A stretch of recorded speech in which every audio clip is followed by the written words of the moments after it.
Hello, everyone. Welcome into another industry best ball draft wrap-up show hosted by the CFF site. My name is Joe DeSalvo, the voice of the CFF site. And a couple of weeks ago, we did a industry best ball draft wrap-up show. We had three guests. We had Eric Froton on from NBC Sports Edge. We had Kyle Francis on from the Devy Watch, and then my partner over at the CFF site, Mike Bainbridge. Tonight, we're going to have three new faces, but familiar faces. If you guys tuned in last year and watched some of the shows that we did following some of our summer drafts, I did a show, hosted a show with Andrew Katz, Nate Marchese, and Chris K. We're going to have those three guys on tonight. We're going to discuss some of the trends that they've noticed, I've noticed over the first two best ball drafts that we've had this summer. We're going to do four. We're going to try to do a show following each of the four drafts. We have another one scheduled in a couple of weeks, and then we're going to do another one in the first week of August, leading up to the kickoff of the 2021 college fantasy football season. But first, before I have those guys in, I'm going to bring you up to speed on what's going on over at the CFF site and give you a little bit of an update since I last spoke to you on the previous show. Once again, Mike and I hard at work. We've got the preseason fantasy draft guide ready to go. Preseason player projections ready to go.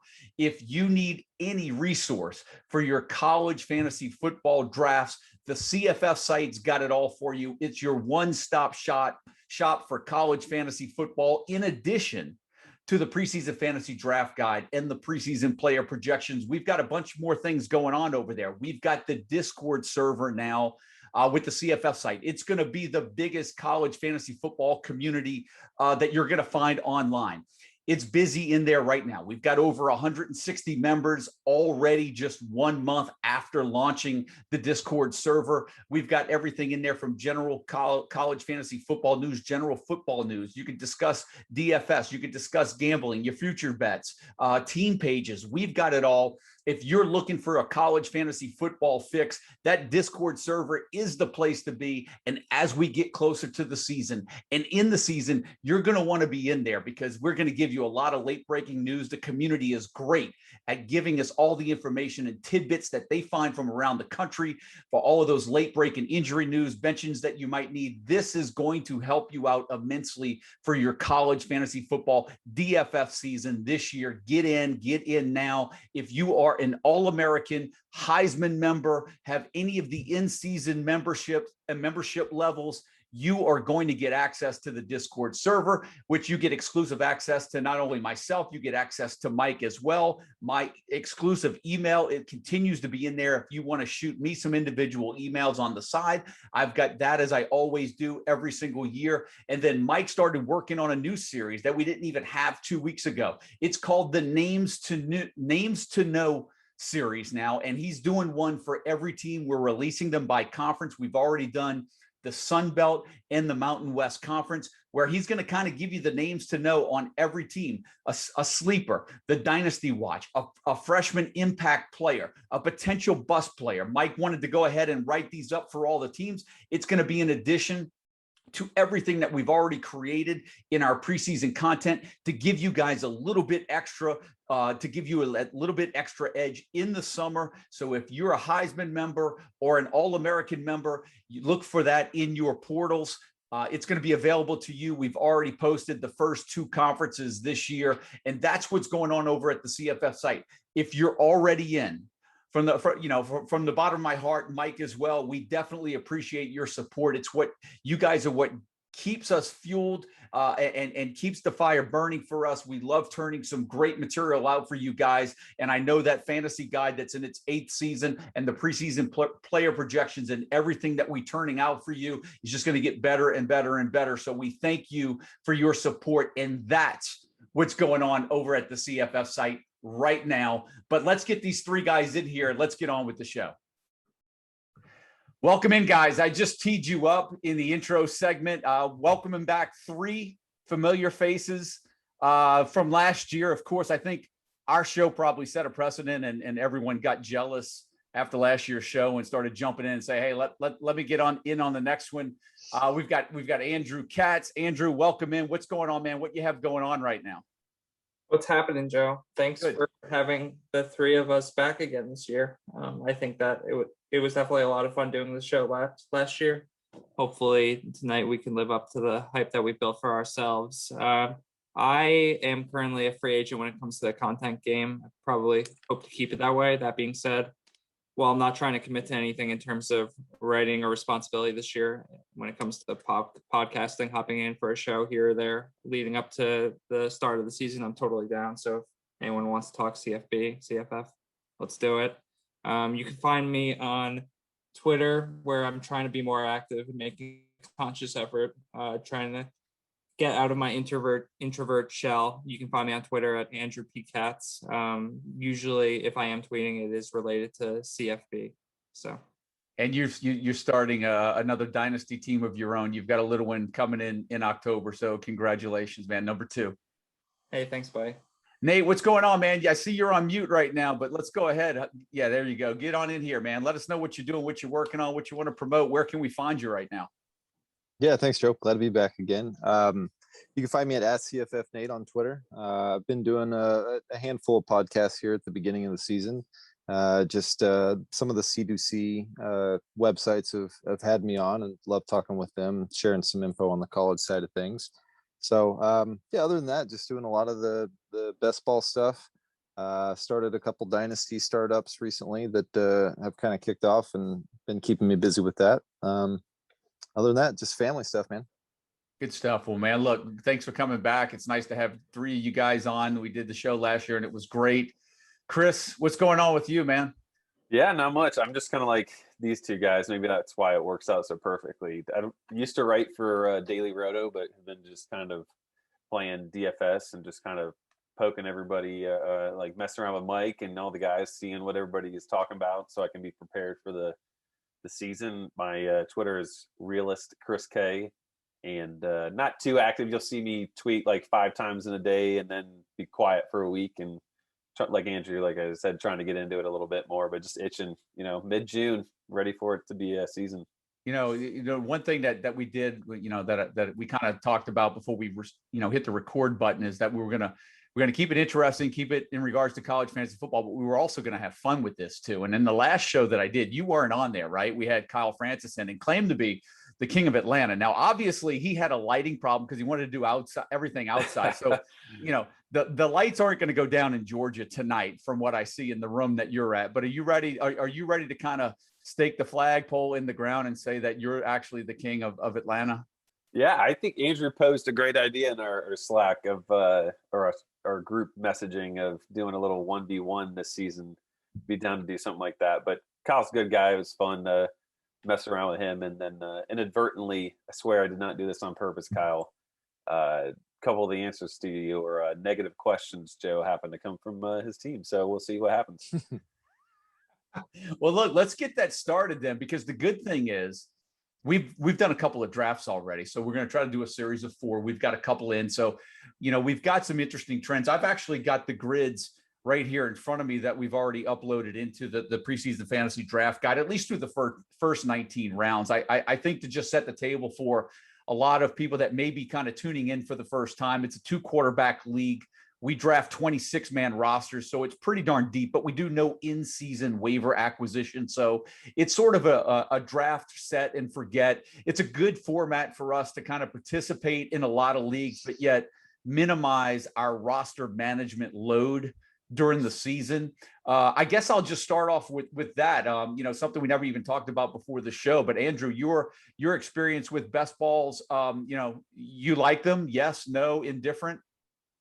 So I really enjoy it because someone who wants to get down as much action as possible when it comes to CFF, it's also a time crunch, right? Not just in terms of how much I could actually gamble, invest, whatever term allows you to sleep at night, but the amount of time that you have to allocate in season becomes challenging, right? Because if you're not able to make the commitment for standard CFF leagues, especially with the nature of CFFs, how many variables are introduced week to week, intra-season, it doesn't matter how smart you draft going into the year, your teams are going to fall apart and you're not going to do well. But with best ball, right, that's not really the case. You do a good job drafting your team, catch some breaks, and you don't have to make any commitment in season. So that's fantastic. I've played NFL best ball for a year or two, and I think that there is some translation just in terms of strategy, skill, stuff of that ilk.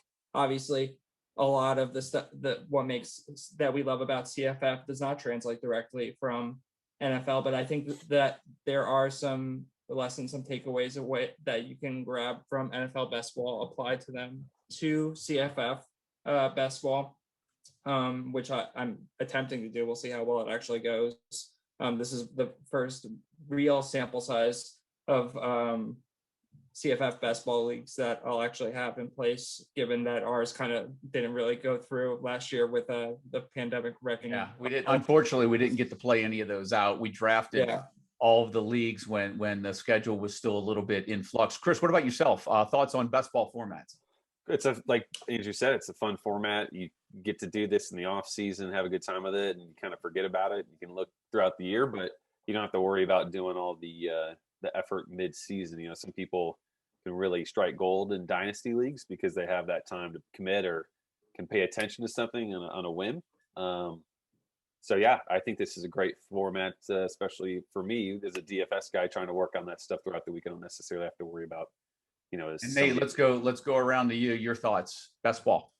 Yeah, man, I love best ball. It's like a mock that you can make money at, and mock drafts are fun, you know, in the preseason and stuff like that, but they don't give you a true indicator of how people are going to draft. You know, I mean, nobody wants to draft their guys, you know, that they're really high on in a mock draft super early. And so it kind of gives you an idea of how things are going to play out and still win some money at it. Yeah, the one thing that I didn't tee up in the intro, and I'll mention now, you know, in the Discord server, we actually have a channel where guys can kind of come in and help recruit for their leagues. Mike and I are gonna put some stuff in there. We're gonna create some best ball leagues for some of the guys in the Discord server, make it exclusive to them, and we're basically gonna copy this format over and have some guys jump in.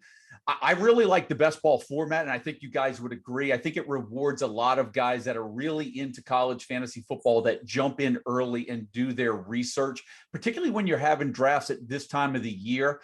You know, you've got to be really wired into college fantasy football. And, you know, to your point, Nate, in regards to mocks, I'll be honest with you. You said that they're fun. I find no fun in mocks.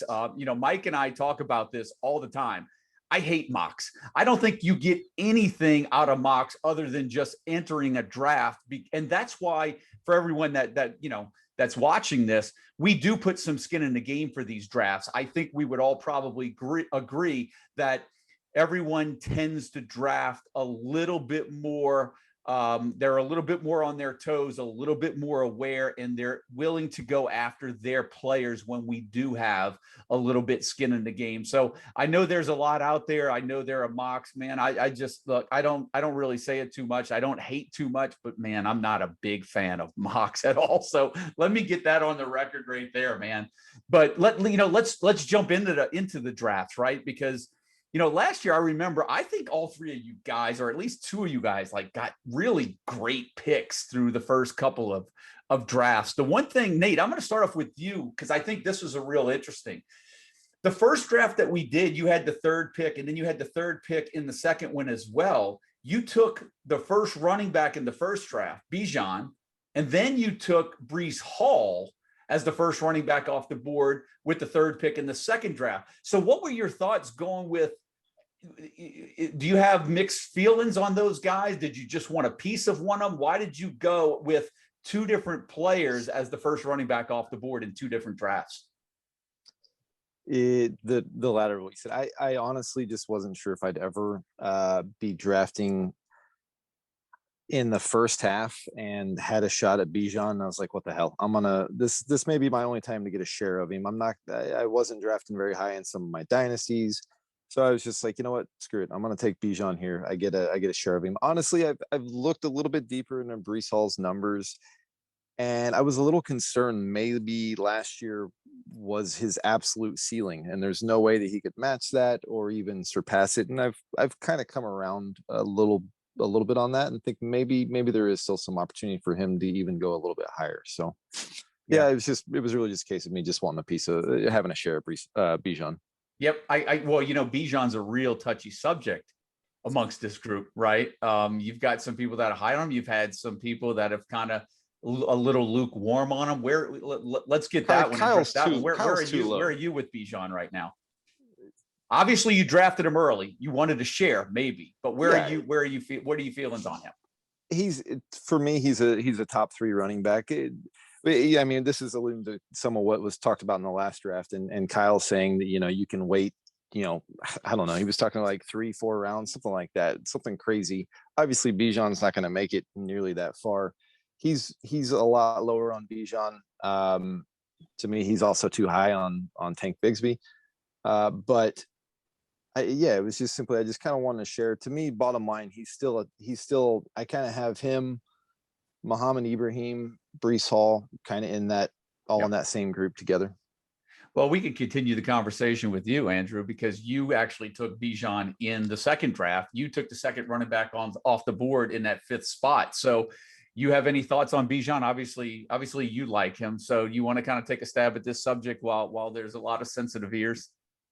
Definitely. So maybe it's superstition more than it's based on fact, but I am let me take one step back and say I don't actually project. So I don't do projections. So a lot of my opinions are probably less based in the statistical world than others.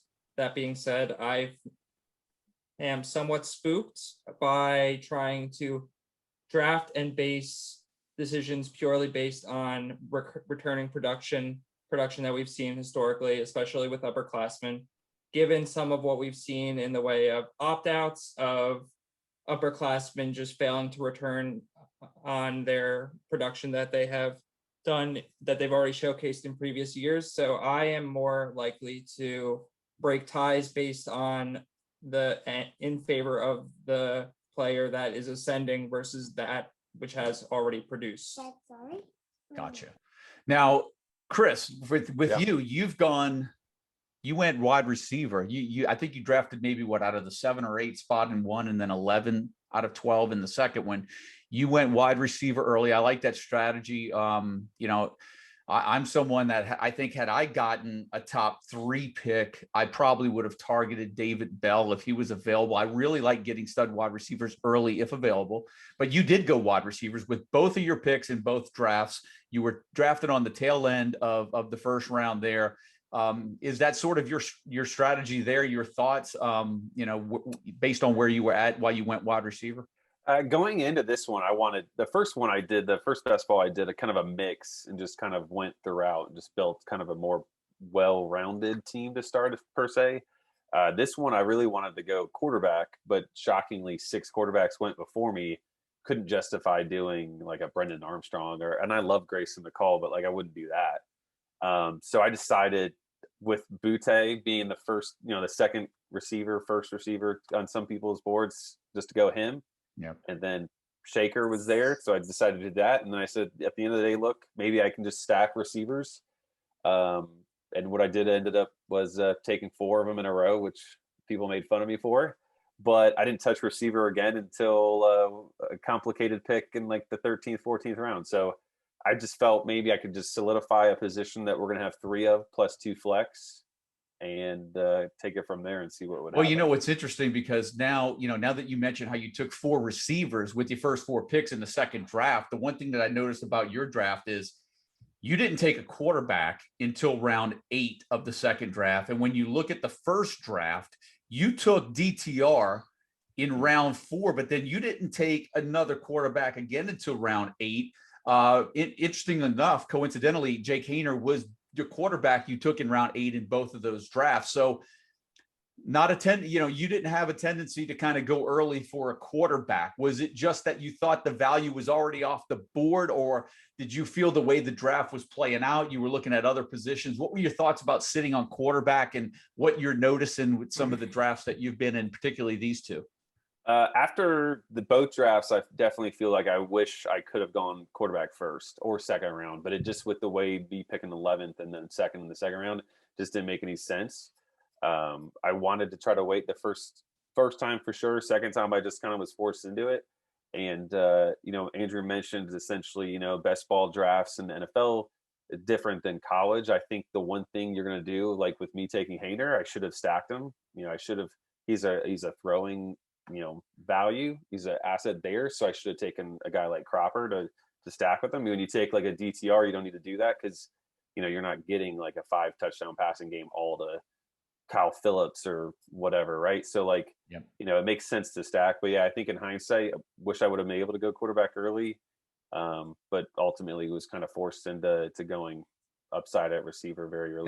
Now, Andrew, you had both of your drafts played out very similarly to Chris's in the fact that one of the drafts, I think you waited, you took Billy Zappi round 6 for Western Kentucky. Then you didn't take Tana Mordecai, your second quarterback, to round 12 in this past draft. And then looking at your first draft, you took Mordecai as your first quarterback off the board. You didn't even go there till round 10. So you, like Chris, actually waited on quarterback as well. So, do you kind of echo what he was saying? What were you thinking as this was playing out? And was there a point where you were like, man, I realized I don't have a quarterback, I need to go in? Or was that the way that you had seen some things play out? So I was definitely drafting structurally in the sense that I had a plan on when I want to tackle which positions. The only point really of deviance there would have been if Corral had fallen to me with the 5th pick in this draft, and I was having him because he's my number 1 overall player. And we can talk about that later when we take shots at everyone.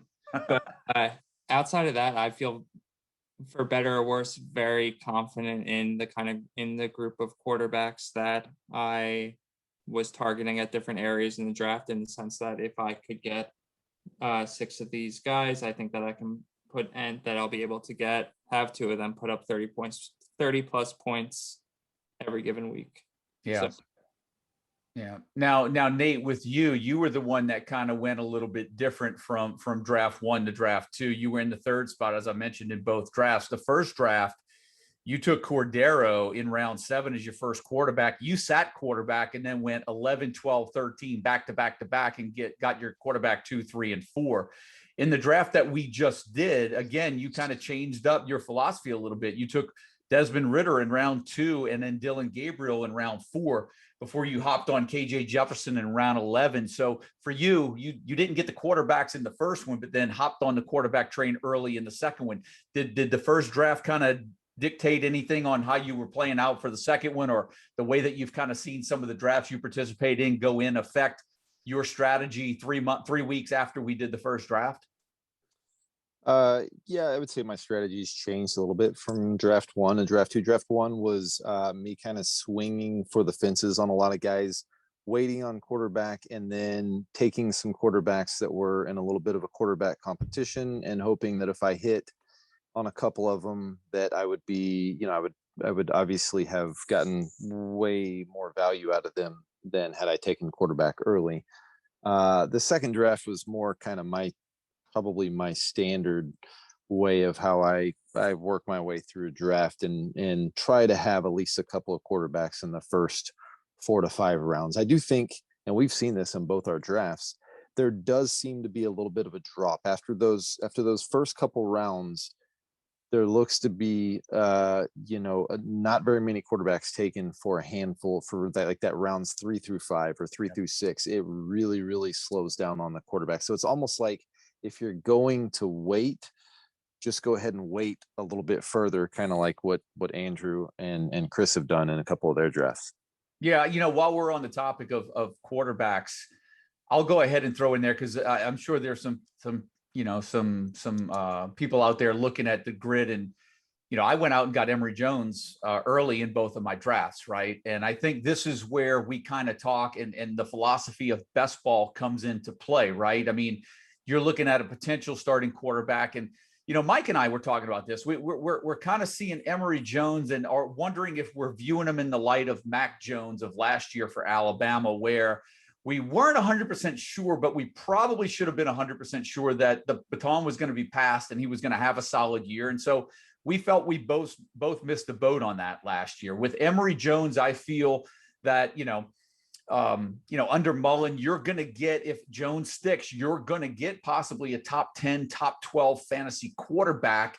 And this is where playing in a best ball draft for me really comes into play, because then, you got Emory Jones, and then I handcuffed him later with Richardson later in the draft, just in case. But by taking Emory Jones early, no one else was going to hop on him, and no one was going to take Richardson at that point, as a quarterback B on a Florida roster. So that was a lot of the reasons why I had and why I took Emory Jones. But your point is one thing that I noticed in both of these drafts that we've participated in so far. If you're not getting quarterback early, it seems like after 12, 15, those quarterbacks are staying on the board forever. So if you don't get a quarterback in the first couple of rounds, it's almost, we can revert to what you did, Andrew, and what you did, Chris, where you can sit on quarterback, and you're probably going to get some pretty decent starters if you want to start your quarterback stacks maybe in round 8, 9, 10, and you kind of build your wide receiver, running back. But Nate, that's interesting you brought that up, because that was one thing that I did notice in regards to the trends with these drafts, is that if you don't get your quarterbacks early, it seems like the quarterbacks are staying on the board for a really long time when you kind of get 12 or 15 quarterbacks off the board. Were there any other trends that any of you guys noticed that played out during this draft that we can kind of touch on before we move on? Nate? Yeah, I do have one trend. I want to touch on the Emory Jones thing real quick, because you said that feel like there's been some doubt, at least in the fantasy community, about him being the starter. I'm 100% convinced he is a starter. More convinced that he's the guy than I even was Mac Jones last year. And I took Mac Jones in a couple of our best balls last year, but he's actually, I love the fact that you're taking him. You're ended up taking him a couple of rounds earlier than what I've been comfortable and where I've been getting him in some other drafts. I've done a couple other best ball eliminator drafts, and I've gotten him kind of in that 5th to 6th range. So I think you're making the right pick. You're just you're a round or two ahead of me. So Mike, Mike and I talked about this, and he did mention he's like, man, you could probably wait a round or two on Emory Jones, which I got him in round 4 in the first draft, and I went up and got him in round 3. But my counterpoint to that also is, one of the arguments that you would make, say, and I'm just going to throw this up hypothetically, right, for a quarterback, if you're going to tell me that I potentially could get a quarterback that could give me 30 plus games consistently or every other game, then I think for value, that probably equals a 3rd or 4th round pick. But to your point, and I think this is where us playing with one another and drafting with the same people, I was a little more nervous in the second draft now, knowing that I draft Emory Jones in round 4. I don't know if any of you guys really wanted to get Emory Jones, and I really wanted him. With him, I wanted to pair him with Spencer Rattler, so I went to round 3 just to make sure that I got my guy. And so that's a great point for you guys that are out there drafting. If that's a trend that you're noticing from a bunch of drafts that you're going in, I got Emory Jones in 3 or 4. You might be able to sit on, what do you say, 5, 6, Nate? Yeah, but I mean, that's that's what I've been doing in other drafts. Yeah, to your point, I mean, I probably, where I took Dylan Gabriel in the second draft, round 4. If you would have waited on Emory Jones to round 4 the next time around, I probably would have snatched him up right there. He may not have made it back to you. Chris, what about any trends noticed that stuck out to you? I think we talked pre-show here that I think flex is just, those positions are so deep, you're just going to see a lot of them picks, right? And I think the quarterback trends are the biggest ones. And just a real quick comment on the Emory situation, I agree. I think round 4 feels a lot better, but you never know. Like, once you start drafting, you'll see over time that'll change drastically. I got a question for you, Joe. Are you any consideration of stacking him with a receiver, or do you think a lot of that production is coming rushing? I think we'd probably all agree that we're going to be a little bit heavier on the rushing side this year than they would be passing. I'm not there. I think one mistake that I made, and looking back at my draft, I think what I would have done is I would have liked to have gone in for a Florida tight end. And I didn't do that. I think I probably should have stacked him with a tight end. If I get him next draft, I may do that. With what maybe Gamble, one of the tight ends at Florida. I just don't know about the receivers right now. I'm not terribly. I'm just not overly. Here's the one thing, and it's a great question, because when you're drafting best ball, my philosophy is, particularly when you get to receivers, I kind of want a little bit more of a known commodity. I find that there's more volatility in production at receiver than any position in this draft. And so for me, I think I'm more tempted to take the guys with the higher ceilings at running back and quarterback, because I feel like I'm getting quality there. Whereas wide receivers, I may be looking for a little bit more consistency. But that's a great question. And I have to tell you, there wasn't one Florida receiver that was really at the top of my list at any point in this draft. So what about you, Andrew? Any trends that you see kind of stand out? So whereas you, from drafting with us, felt like you had to go up and get Emory Jones, I, in a couple of instances, felt like after seeing how our initial draft played out, I could lay back and wait a few more rounds on a couple of guys. What I think both are perfectly valid ways to feel, and that emphasizes really the nature of CFF, how it's very difficult to develop a consensus, because there's just as hard as you and Mike are working to do that and really create and empower people through rankings.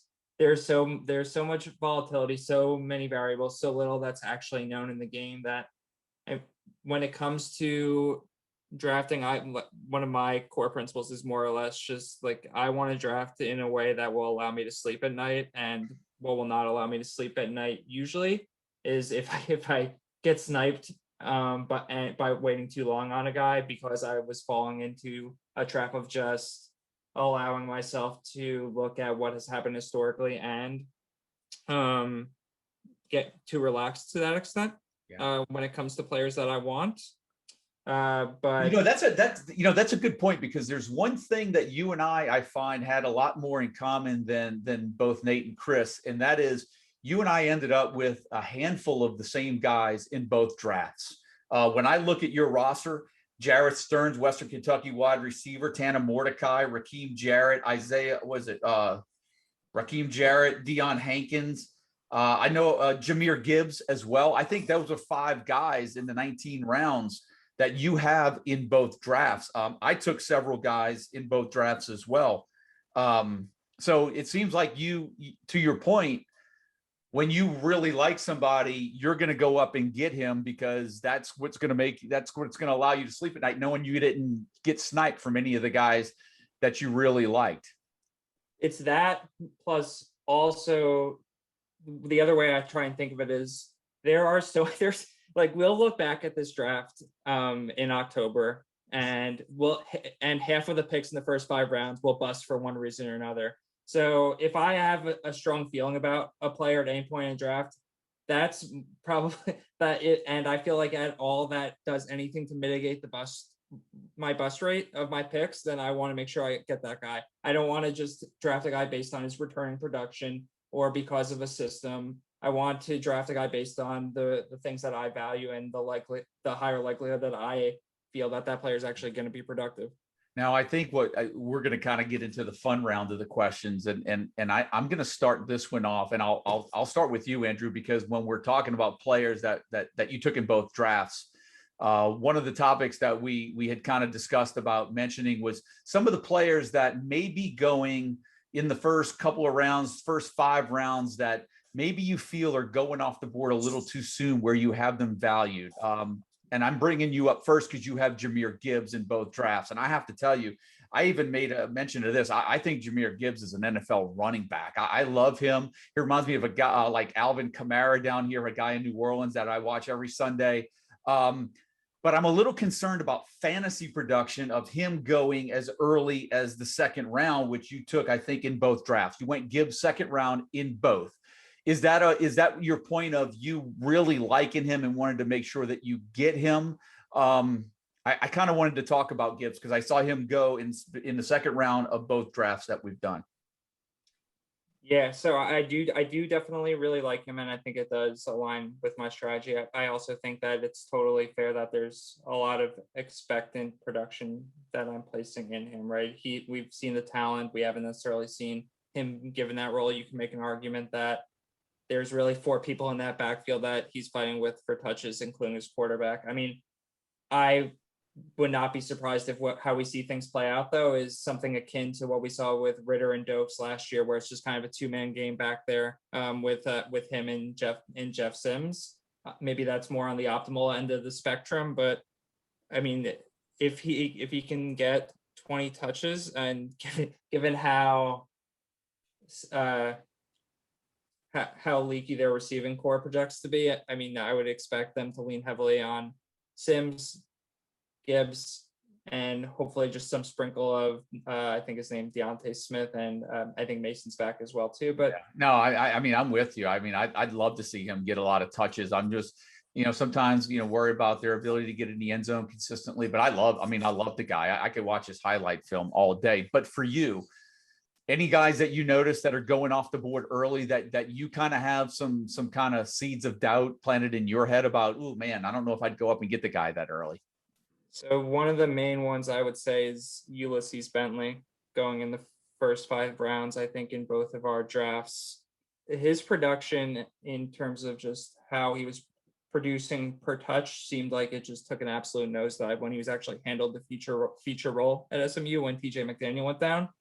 If he were to fall back into the role where he was kind of splitting snaps, getting less of the burden of touches, then I would say I'd be maybe a little more optimistic on him. But when they tried to treat him like a real workhorse back, it seemed like it started to all kind of crumple and fall apart. It seems like there's real concern, or just maybe just unknown, when it comes to McDaniel this year. And I'm not sure what exactly is baking into him going in the first 5 rounds. Is it just his overall admittedly gaudy numbers from last year, which it seemed like the bulk of that really came from those first 3-5 games where he was seeing a lot of really easy non-conference games, breaking off a lot of huge runs in that complementary role. I would say that he would be the primary guy that I can't get behind in the first 5 rounds. Yeah. Other back, I'll be quick on this one. Yep. I think I pass on Isaiah Spiller at their current price. Unknown when it comes to the quarterback and how effective that offense will be. A case for 4 different running backs to see some quantity of touches. Very nice returning production, very nice offensive profile translating into the NFL. We've seen the skill set, but going round 3, maybe into round 2 in some instances, yeah. I think that I will pass. Yeah, and you know what? That's 2 really good names. I'll kind of mention a couple of things on each of those players. From my perspective, you're right on the nose with Bentley. I wonder if the nosedive in production last year kind of correlated and coincided with the loss of Robertson at receiver, Danny Gray banged up. It just seemed like that whole offense was inconsistent in the second half of last season. But I definitely get why there's questions there. And I think Spiller, I think the reason I have him ranked so high right now is just the history of Jimbo Fisher with his running back ones. He really has a tendency to really ride that running back one, find a horse and stick with him. I think health is going to determine a lot. And quite honestly, if we were looking at a more, if Kellen Mond wouldn't have left, really, that's the big question mark on Texas A&M, right, is around the quarterback position. And I think a little bit of the offensive line, which didn't look great in spring. But sometimes, I think Fisher has a way of working those things out and riding his running back one. But I get you too. I think there's some nerves right there on whether or not that's all going to be able to come together for A&M. So good points. What about you, Chris? Couple of players going first 5 rounds or so that you're kind of shying away? I think Mechie from Bama is a guy that he didn't really perform as the second receiver for Bama. I think his best game was when Waddle was still playing. And I like went and looked, and he had like the 10th most touchdowns in the last 4 years for Bama receivers. And there's many years where, I mean, I know Devonta Smith just ate up everything, but maybe that a little bit of it's in part because Mechie just wasn't really all that impressive. I mean, I know guys like him in Debbie and NFL potential, but I just don't like if I'm going to pay up that much with a quarterback that I know Bryce Young's going to be good, obviously, but with a new quarterback, I just would have wished I would have seen something more. And some of the other receivers that are being taken around him or feel a little bit safer with just as much upside.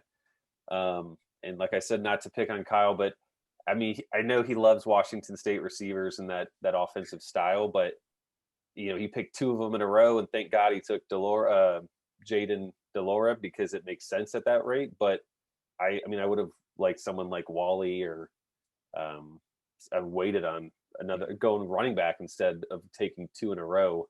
I think those Hawaii stats are a little skewed because they play 14, 15 games in a year. And I don't know if Washington State's going to score that many touchdowns to make it worth it. Yeah, I think in his, well, first of all, I love the fact that you're picking on Kyle. I think that makes for great content. So let's, I mean, look, Yeah. if we can use him as a punching bag, I'm good with that. But the one thing too, this could have been a best ball philosophy as well too, right? You may have, let's be honest, Washington State's probably not going to be consistent. Rolovich has a habit of rotating those, you throw a couple of picks, he's probably going to the next guy in the pecking order at quarterback, right? But there are probably going to be 4 or 5 games where Washington State's going to probably roll up some points. Maybe this was a best ball format type selection for him where, hey, he's going to get super great production for 4 games, and then hopefully his depth plays out the rest of the way. I like a little bit more of consistency, but that's a great point. And the question I'll come back to you with in regards to Mechie, it seems like this year more than any other, there's a lot of talk out there about those young Alabama receivers. So any thoughts on your end about the young guns coming in at Alabama at receiver? Because there seems to be a lot of doubt, even with Williams coming in from Ohio State, with Mechie there, which seems to be solidified as their wide receiver 1 right now. But there's a lot of talk right now with them young Alabama receivers. I don't have a whole lot to say. I'll leave it to the recruiting guys. It sounds like they're going to be studs, which they've obviously churned out year over year. But right. If you're going to be pro Mechie, it's because of their youth, because they pretty much have nobody proven. Besides that, it'd be interesting to see. If you're not a Mechie guy, you should probably be taking a Bama receiver otherwise, which maybe I'll put in a little bit. I just wish there was a little bit more. Besides just some recruiting tape to be able to say this is the guy I want, and even in the late rounds.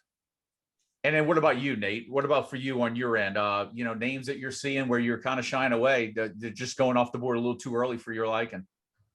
Yeah, I've got a couple here. To go back to the Washington State wide receiver situation, that was totally a move by Kyle because of the best ball, him being on the elbow. I had actually Kyle Francis had written it up in his Devi watch when he was breaking down Washington State that he may do that, and it took everything I had in my body not to draft one of those guys in round 5 just to foil that whole plan so that he couldn't get that trio like he wanted. Instead, I went with Jalen Cropper. I was totally happy with it, but it took everything I had not to take Harris in that moment. A couple of guys that I'm just not super comfortable taking in the first 5 rounds are actually teammates, and that's the Ohio State wide receiver duo. I just feel with Wilson and Olave that I think there's potential for Ohio State to kind of change the makeup of who they are a little bit this year with the new quarterback coming in and some really, pretty stacked running back room. They may really rely on that running back room. I do think the defense is going to be better than what we've seen the last couple of years. It's the reason why I've actually drafted them a couple times. So I think they could kind of pound some games a little bit and get away from the pass game. I also just think they've been crazy efficient, getting like Olave would get 12 touchdowns on 53 catches or something like that. And I just don't know that that's sustainable with a new quarterback that's never thrown a college pass. So I could be wrong, but that's not a risk I'm willing to take. Yeah. And I think you're onto something there. I think for Olave, for me, I'm not going to get him, I think, where he's going off the board. But if his trend does continue, I think it's, he might be going a little too early. But I do see Olave, if he's going to do anything this year, I think he's going to continue to do that, right? He's probably going to catch 3-4 passes a game, and you're kind of putting your eggs in the basket that he's going to haul one in for a 50-yard touchdown. And, you know, most of the weeks he's probably going to look at 4 catches, 90 yards, and hopefully a touchdown. But I'm with you. I just don't see a high ceiling for those guys this year. Is there any other names that you have? No, I mean, that's, Or was those are that, the two or that was that duo? You said the duo, Yeah, right? Both yeah, him and Wilson. I guess I'm saying Wilson and Well, and you know, Olave in this. what's interesting though is you brought something up with Kyle being on the elbow, because I had spoken to Nick, and Nick took some jabs in the first show coming out of the first draft for some of the selections he made. But we had a chance to connect in this draft, and for anyone that's following along in the draft guide, the one thing that Nick did is he took advantage of being on the elbow too, and so he made some interesting moves. If you look at him, he went Malik Willis, CJ Stroud, 1-2, got his quarterbacks early, and then he went down the list, got 4 straight running backs, a receiver, and then 2 more running backs. So he then filled out most of his roster, and he waited on receiver. And then from rounds 12 to 19, he took Rashee Rice, Danny Gray from SMU, hoping that one of them would pop. Then he took Jonathan Mingo, Dontario Drummond, who we have projected as probably wide receiver 2 and 3 at Ole Miss. He's putting his hopes that one of those 2 pop. Then he took Jordan Whittington and Joshua Moore, a duo at Texas, hoping one of those guys pop. And then Nagata and EJ Williams from Clemson. So no clear wide receiver ones in there, but he used 8 picks in hopes of nailing 4 receivers. Real interesting strategy there. But like you mentioned with Kyle, if you did read his write-up, Nick shared with me the same thing, that was his philosophy. And I would venture to say if those guys drafted in the middle of the rounds, we probably wouldn't have seen things unfold that way. Now, Nate, starting with you, this could be guys that you pick because you just like them. Who you seem to be higher on right now, 1 or 2 names than the group right now, or from what you've seen going on in some of the drafts, a couple of names that you're higher on right now than what you're noticing most other guys seem to be.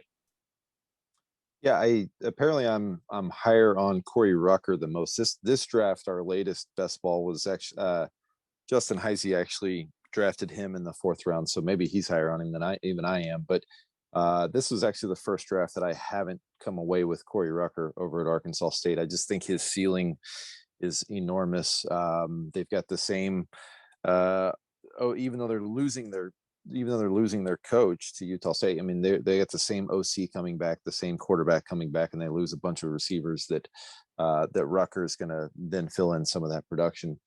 The other one I would say is I seem to be a little bit higher maybe on the UCLA running back situation. I rarely come out of a draft without Britton Brown. I tend to take him in the rounds like 8 to 12, somewhere in there. I just think that Chip Kelly, unbelievable history of producing just top tier running backs, and I think there's really good value on Britton Brown, and I've even kind of backed that up late at the end of some of these best ball drafts and taken Charbonnet just in case shit happens type deal. Yeah, no, that's a good point, because I'd actually beat you to Britton Brown in the first draft. I took him in round 8. Yeah, no, I took him in round 9. And then I think you might have went up and got him. You got him in round 8 in the second draft. And I'm with you. I think, I think we're sleeping a little bit on Britton Brown. I happen to agree with you on that one. Ladarius Jefferson was another one that I took in round 12 of the first draft. And I'm kind of liking him more and more with every draft. And he's a guy that I took and went up and got in round 8 of the second draft when I went through my running back kind of kick. But yeah, I'm with you on both of those guys. I think, had there been no coaching change, right? We'd probably, I think, knowing, most of us, I'm kind of curious. Rucker would probably be somewhere maybe in a 2nd round pick if there weren't some of those changes. But I'm with you. The OC stays, continuity there. Jones comes in, probably going to throw in his wrinkle. But I think Rucker's great value for where he's going off the board. What about you, Andrew? Some names that you seem to be much higher on. I know we talked about Gibbs. He might be one, but you have a couple of more?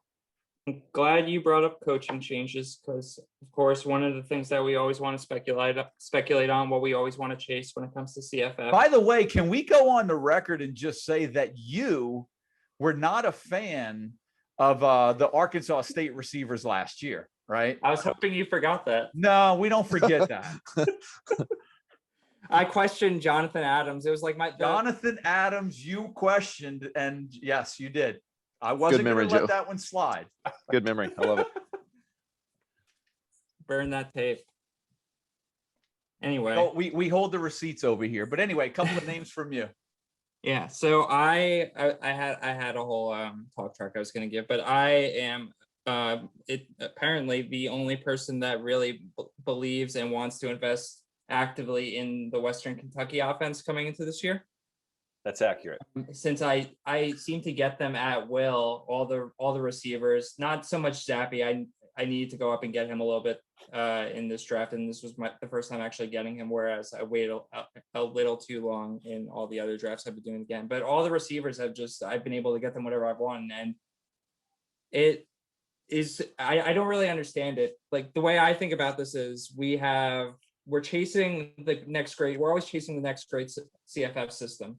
And oftentimes we try and project that based on coaching changes, a coach who had an awesome system, a pass-heavy system, more or less, right? A system that put up a ton of points in one team. He goes to a new team, and now we want to go and access that system and find out who is going to be productive in that system. All the questions are already answered for us, though, for Western Kentucky. We have a coach that is the now offensive coordinator at Western Kentucky. He was the offensive coordinator at Houston Baptist the previous 3 years. This past year, they in the small sample size of 4 games, 3 of which against FBS competition, put up 450 yards passing per game. They averaged 53 pass attempts a game, and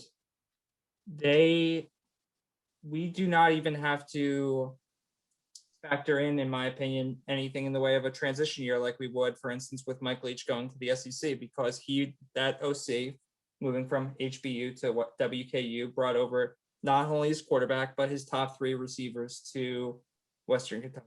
He brought over the Stearns brothers and Ben Ratzlaff, who combined for 73% of wide receiver yards and 69.5% of wide receiver catches at HBU this past year.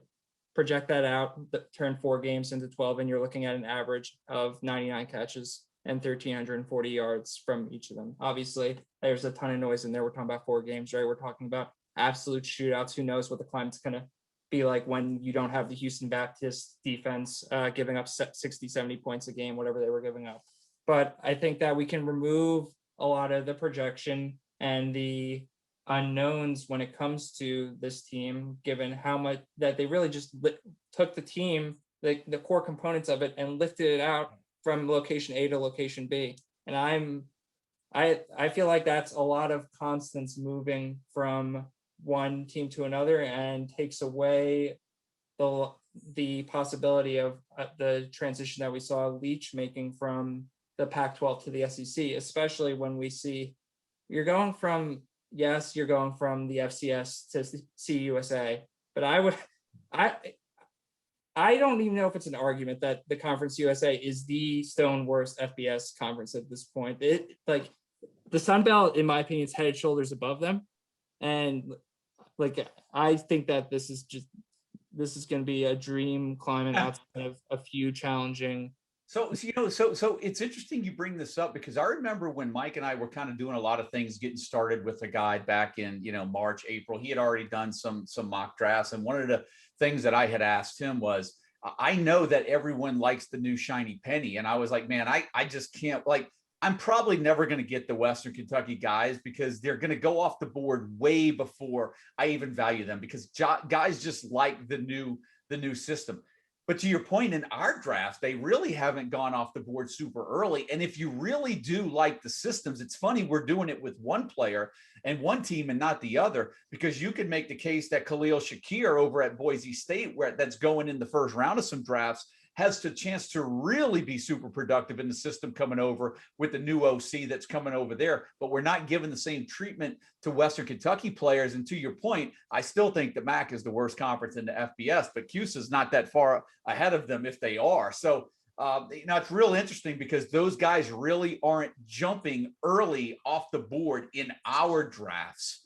So the great point. Anything else? Any other names, or that was you wanted to kind of get out that team? I could have talked for another 20 minutes about it, so I'm glad we shortened the talk track a little bit. The other play, I'll bring up one more player that I feel like I am probably a little higher on than everyone else, considering I feel like I keep getting him, and that's Calvin Turner.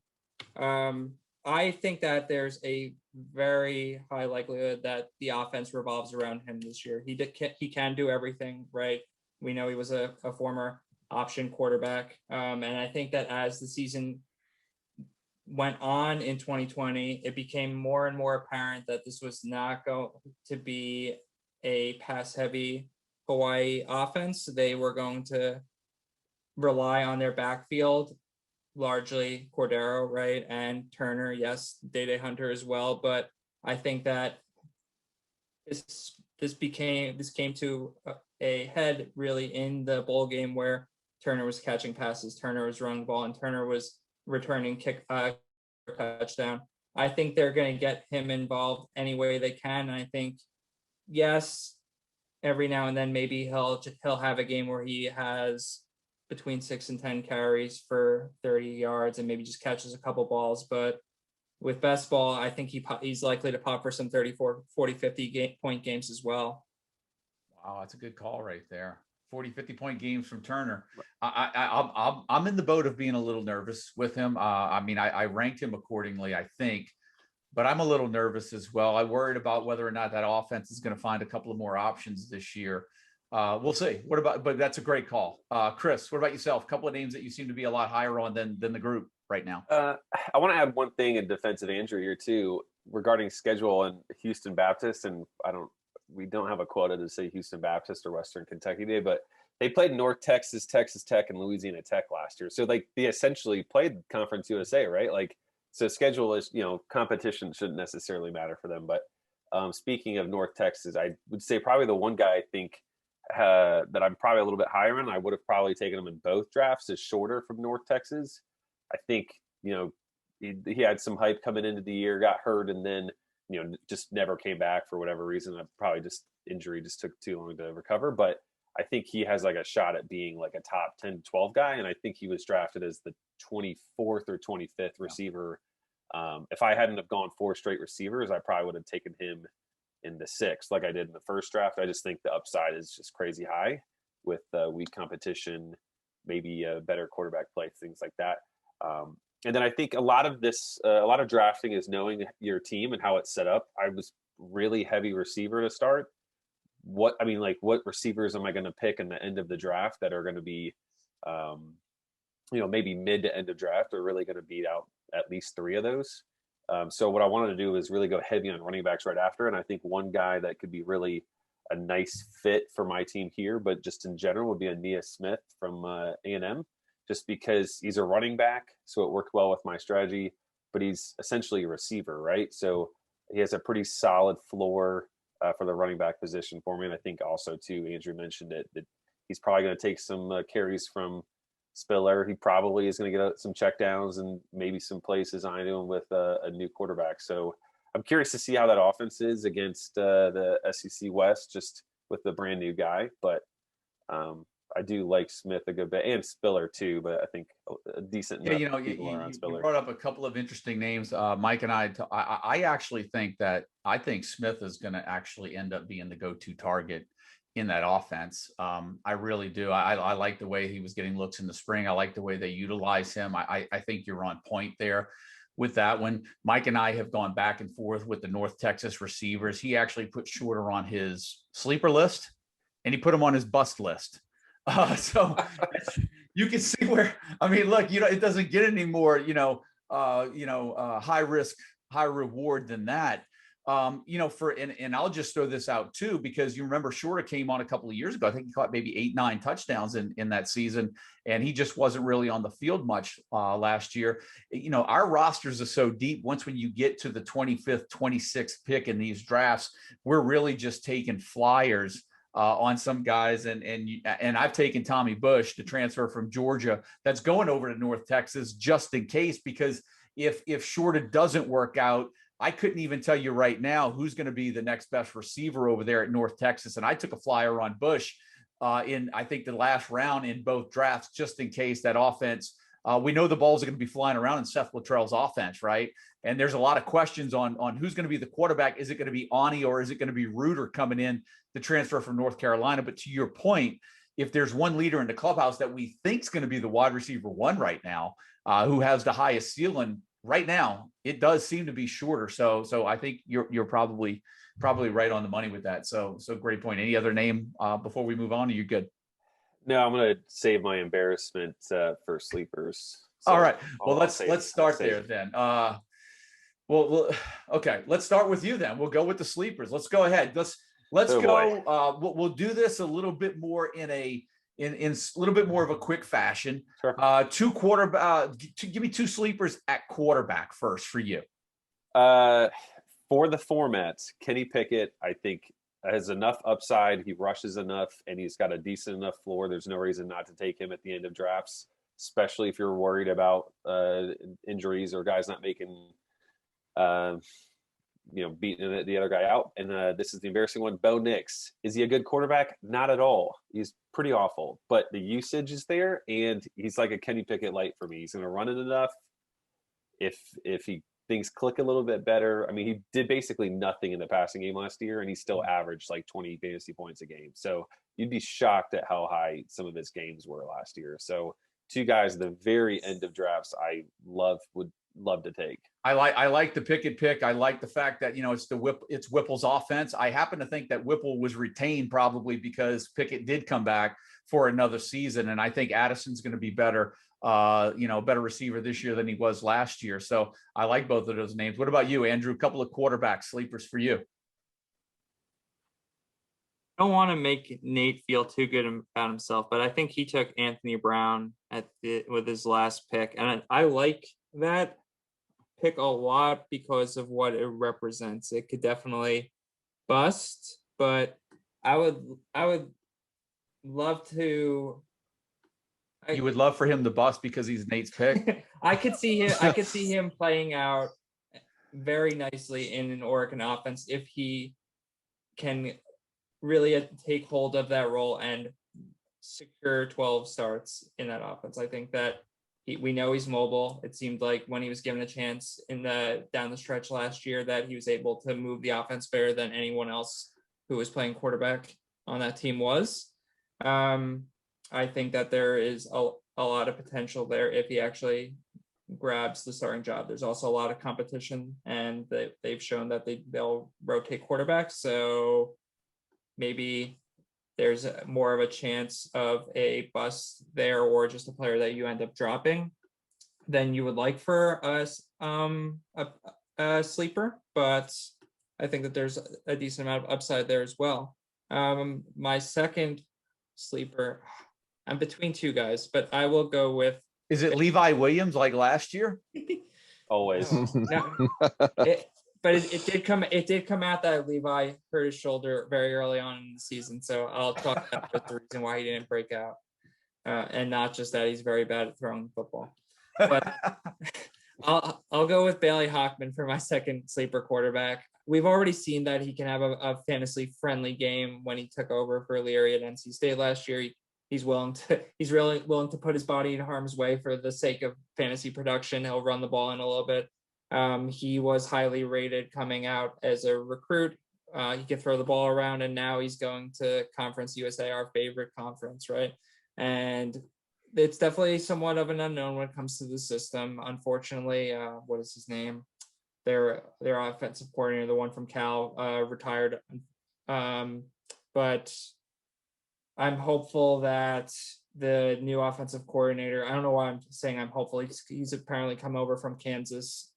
But before that stopped there, That's right. He did come from Kansas, putting up 550 yards and winning 11 games. So presuming that they're willing to put the ball in the hands of the 4-star quarterback that they got to commit, who has already shown a fantasy friendly game.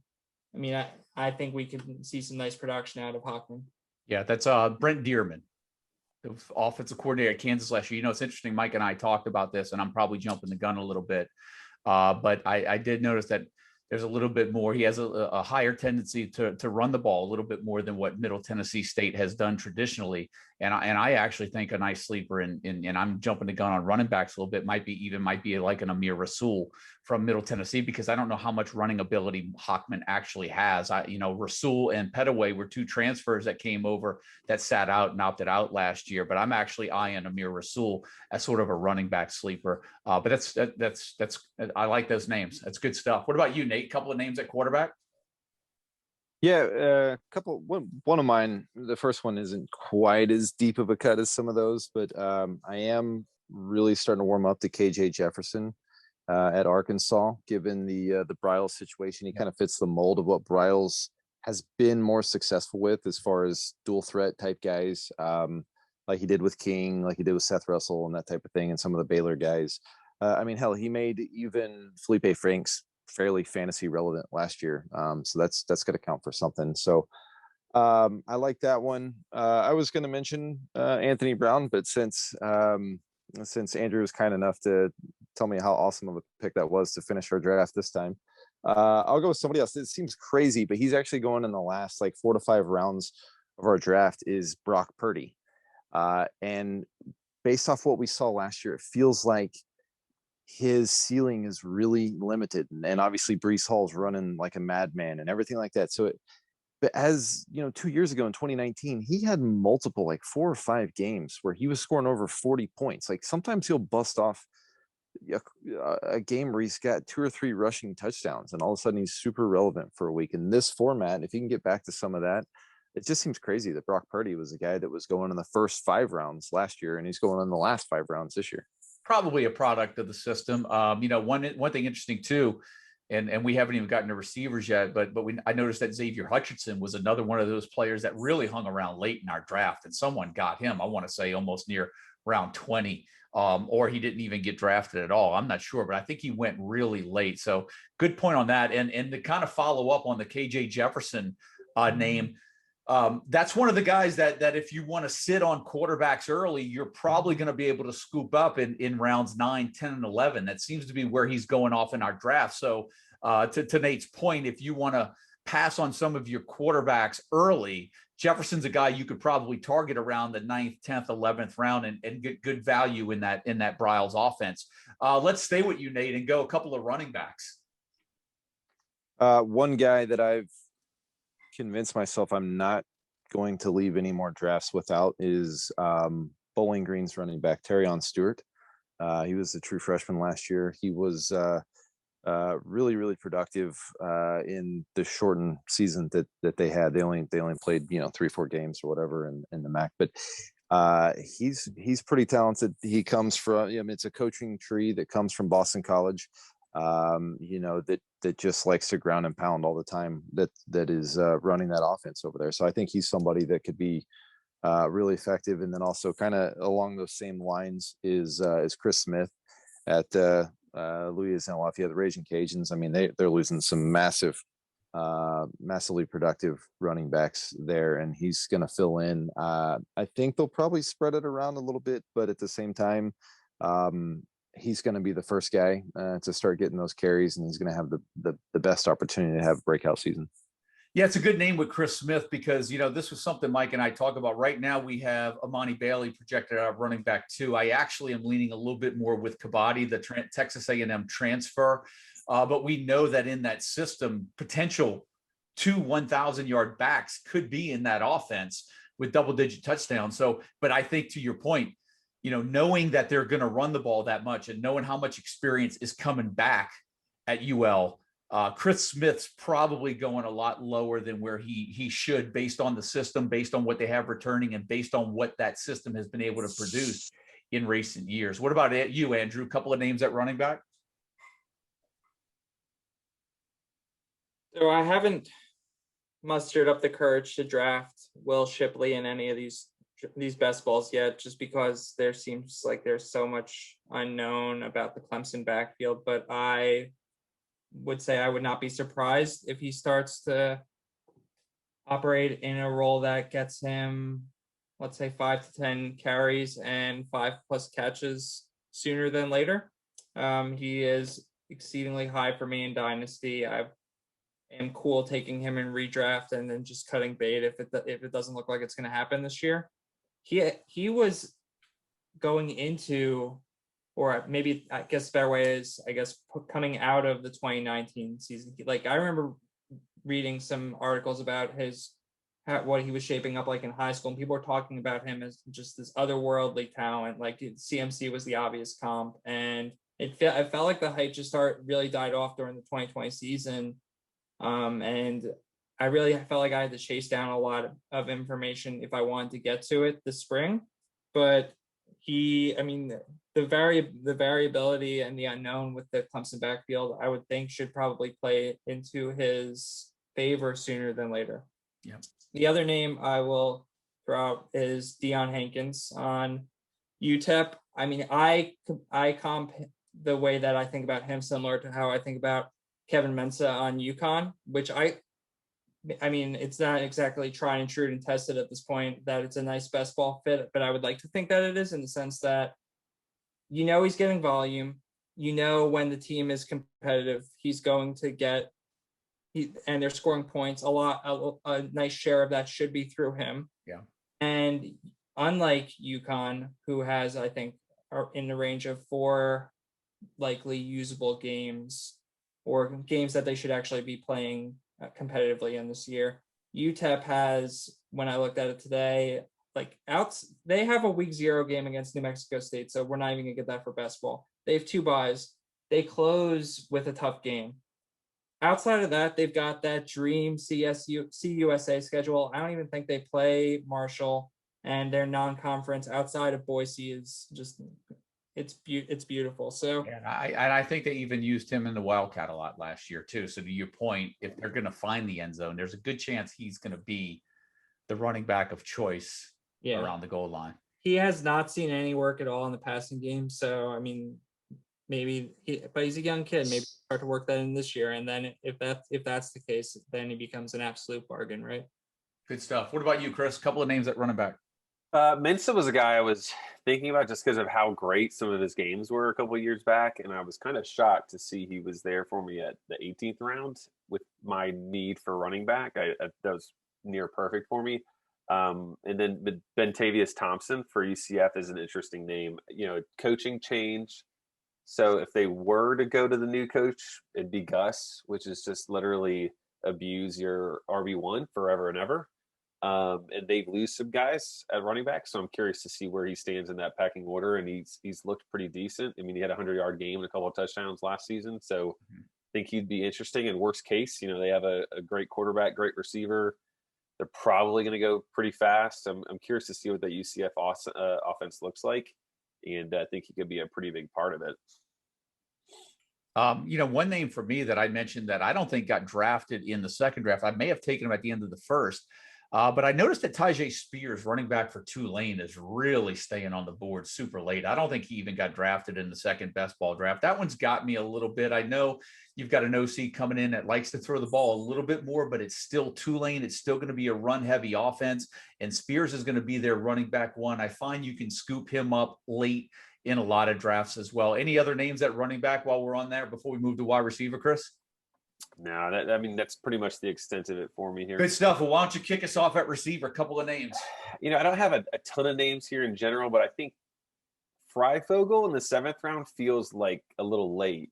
I mean, the guy had monster games last year, and just they have they're blank on the name that's gone, but he's Wap Filior or whatever his name was. Yeah, he's gone, right?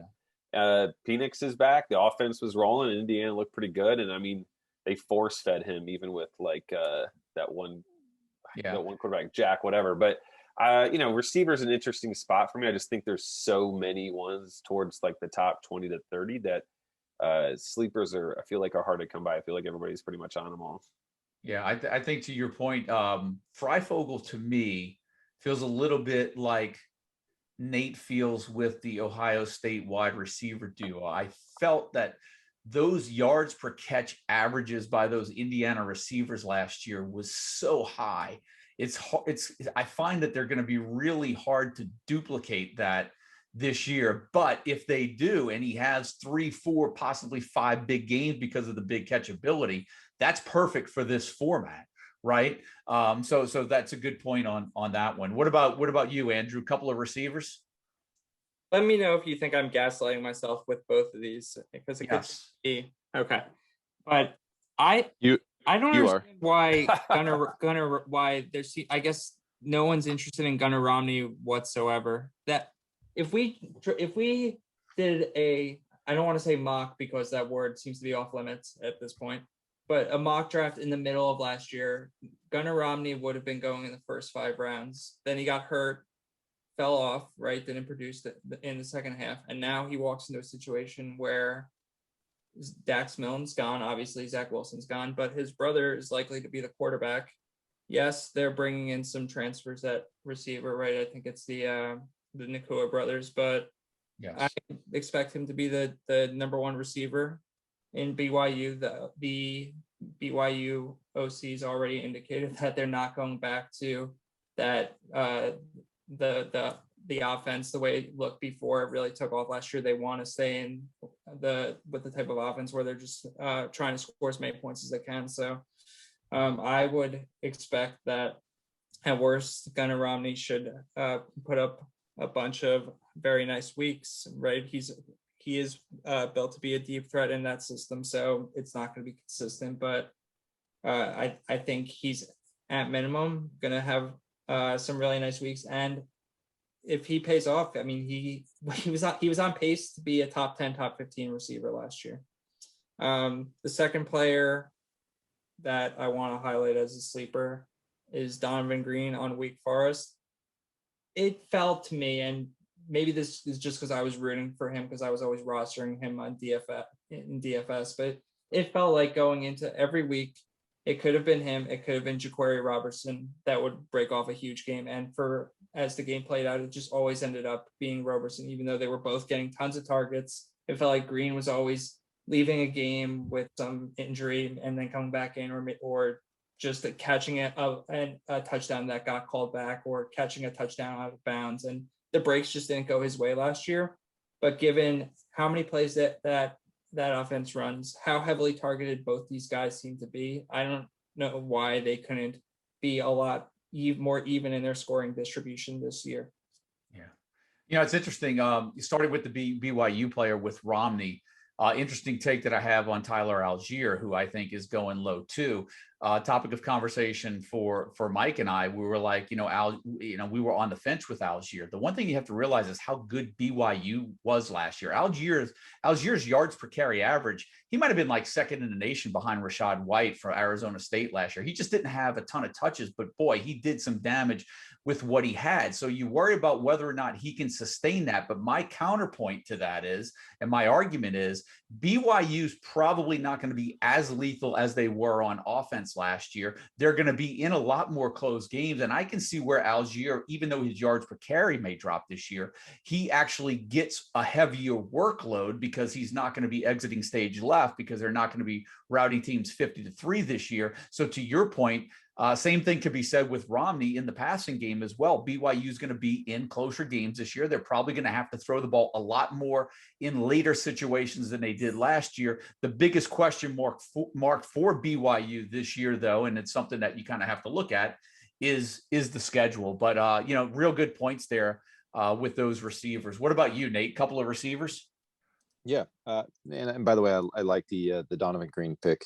Andrew, he was somebody I got, I think, in round 24 of our first draft. So that seemed way too late to me as well. Yeah, so I got 2 names. One people are pretty familiar with, and one not so much, I would guess.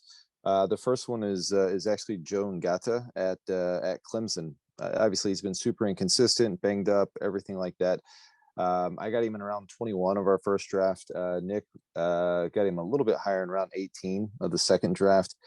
I don't trust that that Ross is ready to go. And got to look healthy. Dabo was raving about how good he looked, how healthy he was. He killed it in the spring game. So all signs seem to be, pointing that he's definitely trending in the right direction. He's somebody I might be willing to take a shot on. late in drafts. The other one people probably don't know as much about is Devin Tompkins over at Utah State. He's a little guy. He's like 5'8", 160 or something like that. But he's super fast. They're getting Anderson over from Arkansas State as their head coach now. They got Bonner coming over from Arkansas State to be the quarterback. So there's a good system in place. He was in the transfer portal, pulled himself back out. He's a guy that I've been targeting a lot of my drafts. Heisey's a little bit higher on him even than I am, so I haven't got him in as many as I'd like. But I think he's got opportunity to have kind of a breakout season and really kind of take the top off on a few of these games and work his way into my starting lineup at times. Yeah, that's a good point. We were talking about the Arkansas State offense earlier and receivers. And, that's the one thing that I've been really looking at is who's that big body receiver on the outside. Justin McGriff is a receiver you want to put on your radar, right? But is Justin McGriff going to really be that guy? The one thing that I think all of us are in agreement with is that Tompkins is probably the safest player with probably the highest floor in that offense right now. So that's a really good one. And I think value right now for Tompkins, people are getting them. I think both of the drafts he's gone really late, right? Yeah. He's going really late. He looks to be the number one guy. He went for, even without Bonner in the spring game, he went for, I think his stat line was 6 catches, 121 yards and 2 touchdowns, 2 of the 4 touchdowns. I think part of the reason why he's also going so late is because he put his name in the portal. He's not in the Fantrax system right now. People are just forgetting about him. You got to use a placeholder on him. Yep, that's a good point. Well, look, on the topic of forgetting, let's get to the fun part of this now. We're going to kind of close some things out. So first of all, thank you guys for kind of coming in and sharing everything that you have. I mean, we're 90 minutes in right now, and it feels like we've probably only been going for an hour. So this is the fun part where we kind of get to make fun of everybody that we draft at, make fun of drafts, make fun of whoever we want to. It's kind of like our new thing of what we're going to do. Everybody's going to get a turn behind the microphone. I know, my partner over at the CFF site, Mike Bainbridge, went on a podcast last week and was basically age shaming me because, made it seem like I wasn't as accessible on the Discord. Like I didn't know how to use technology or something, but yet this guy's he's doing interviews and talking about making names up with teams of players' names and referenced the Montre Tuggle. And he backed it, to quote him, he said, I love Rub and Tuggle. Right. So, I mean, what is Mike doing up at night? I mean, Mike, look, that was the whole purpose of coming in and working with this at the CFF site and us doing it together to kind of give you a little time back for your social life to do some other things than coming up with names like Rub and Tuggle. So I'm getting you back for that age shaming. And there you go. There's the first shot to kind of close this thing out. Nate, I'm going to throw it up to you, man. What do you want to say? Honestly, I don't have a bone to pick with anybody except for that's why I started with you, because I knew we weren't going to get much. I still have to touch on Chris here. I'm glad he's actually in the chat with us. But we talked about it in the message group about me taking Eric Izukama in round 20, literally the very last. He was Mr. Irrelevant in our first draft. And Chris was like, well, that seems kind of like a wasted pick because he's got no upside. And then in the very next draft, 2 weeks later, Chris goes and takes him 10 rounds earlier in round 16. So apparently safety in numbers. My wasted pick. So you guys talked about taking flyers at the end of the draft. I'm not in the first draft, I wasn't having to take a flyer. I was taking a guy worthy of a 16th round pick with the very last one. So I had a lot of time to think about this one. In my defense, I respect you, Nate, and I thought that you did a good job of bringing him up. And if you bring him up, I respect that. I was in the car on the way to a work event, and everybody shamed me for taking an hour to make my pick the day before. And I just had put a bunch of receivers on there, and I was like, yeah, whatever. I took the San Jose State guy, Isaiah Hamilton, and then I was like, screw it. Like, give me Izukama. I mean, yeah, I was probably wrong on Twitter, but, on Twitter, it is what it is. But if you wouldn't have done it, it wouldn't have made for good entertainment on the chat for a while. So, yeah, there was a good hour there where I was pretty much just hiding and ducking. Yeah, you were getting roasted. So now it's time for you to roast somebody. Well, I don't want to pick on Mike because I like Mike and we have a great time with it. But I had to give him some beef over. I mean, he took, the Utah guy, and all these guys that I like to talk about, I don't know how to say their names. A DFS problem, but Keith or whatever his name is, I didn't understand. Keithy, the tight end. Keithy, I didn't understand why he took 2 tight ends back to back, and one of them that he would consider an elite guy, and then taking K. Dotton, his 2. He said to me, "Well, it's a top 10 guy," and I'm thinking, well, like you could have just taken somebody else later on at like that your TE 12 or 15. He did the same with defenses too.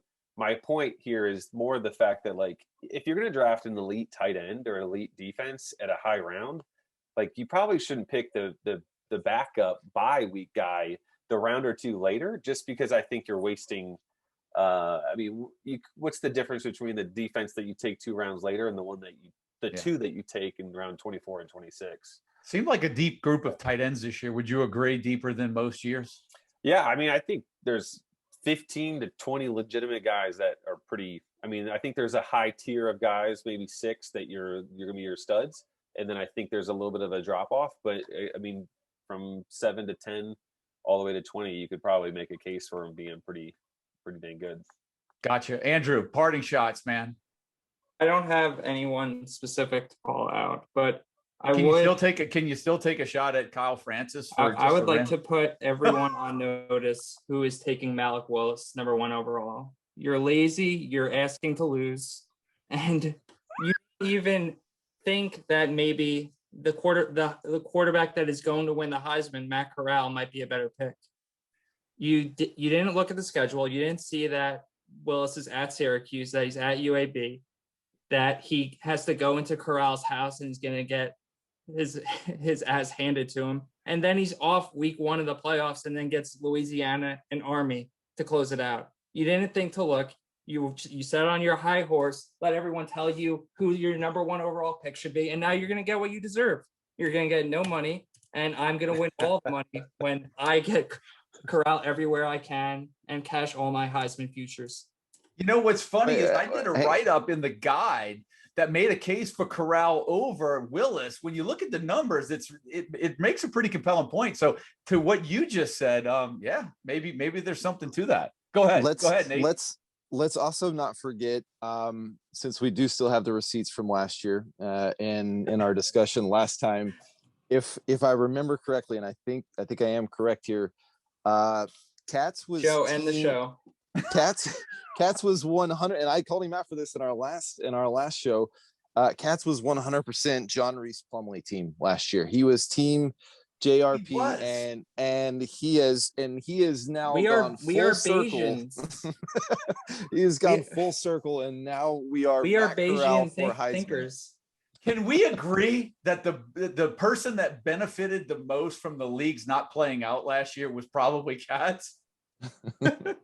Because it's great. We play these leagues, the best ball. We'll just pay out first and second, right?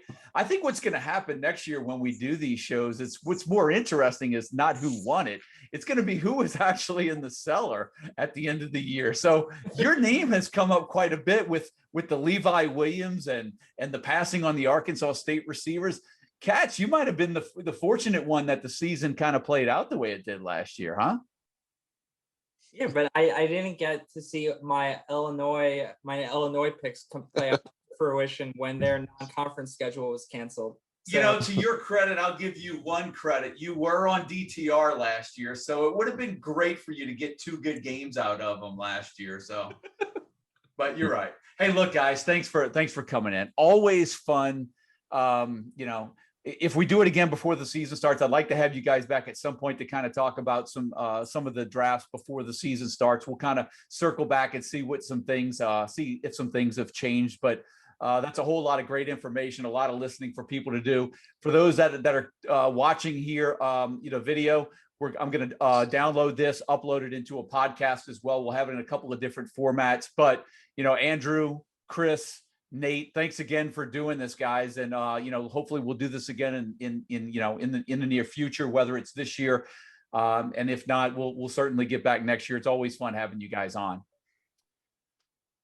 Thanks for having us, Joe. All right, guys, have a good one. See you guys.